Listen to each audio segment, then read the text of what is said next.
Ako po si Dinya Burillo, 72 years old, at na-diagnose po ako ng rheumatoid arthritis noong 1999.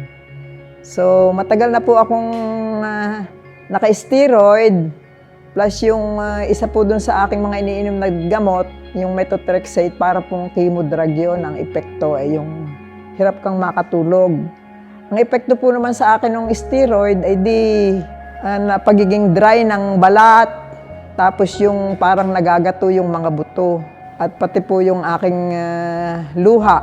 Yung aking luha ay from 5 ay naging yung isa 1, yung isa 0. Yung rheumatoid arthritis po kasi parang inflammation ng bones, ng muscles, ng ligaments, saka ng veins. So, yung naging epekto rin sa akin ng medication, parang naging very stiff, very tight yung aking mga muscles, yung aking mga joints. At ang una pong naramdaman kong epekto sa akin nung ako'y umupo dito sa EE, ay parang very deep at saka yung mahaba yung aking tulog. Dahil dati po yung tulog ko, ako happy na ako pag naka 4 hours ng tulog, bonus pagka 5 hours. Pero nung first night ko po nung EE, yung tulog ko malalim, saka humaba. Parang yung 5 hours, naging 6 hours. Na parang very refreshed, parang yung paggising ko talagang masarap ang pakiramdam.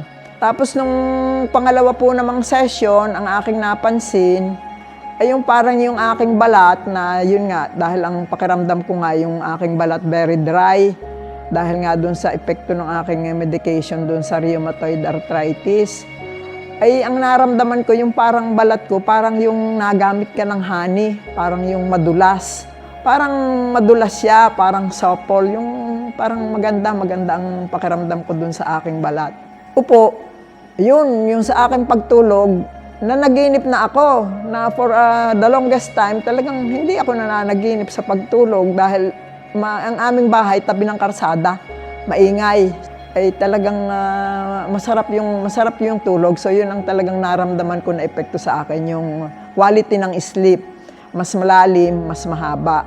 Tabi kami ng karsada, napakaingay doon. Kaya yung makatulog ka ng mahimbing, napakalaking blessing para sa akin. Ang isa pang problema ko siguro dala ng aging, yung bowel movement. Nitong medyo nung after na ako'y nag-70, dati very regular yung bowel movement ko. Nitong ako'y nag-age 70, parang yung aking pagdumi, hindi siya yung na-empty lahat, parang may naiiwan. Yun. So, yun ang napansin ko na isang naging pagbabago doon sa aking bowel movement, na yung pag-empty, na-improve. Hindi yung dati kasi ang feeling mo yung pagkatapos parang hindi tapos, parang may naiwan. Ay ngayon parang isang upo mo, na-empty mo talaga yung pero yung pinakamagandang naramdaman ko na sa aking katawan, dahil nga yung aking rheumatoid arthritis, naging stiff na nga yung aking mga joints ko, saka yung muscles, na relax siya, hindi na masyadong, yung mga joints ko hindi na gayong ka-stiff, lalo na dito sa upper extremity, sa mga balikat, dito sa likod, sa bandang leeg. Yan, medyo parang na-relax yung muscles. Hindi na ako nagkakaroon ng masyadong pinched nerves. Dati dahil pag ako'y napatulog ng nakatagilid, naiipit yung nerves, na kaya pagising mo parang nagnanamb.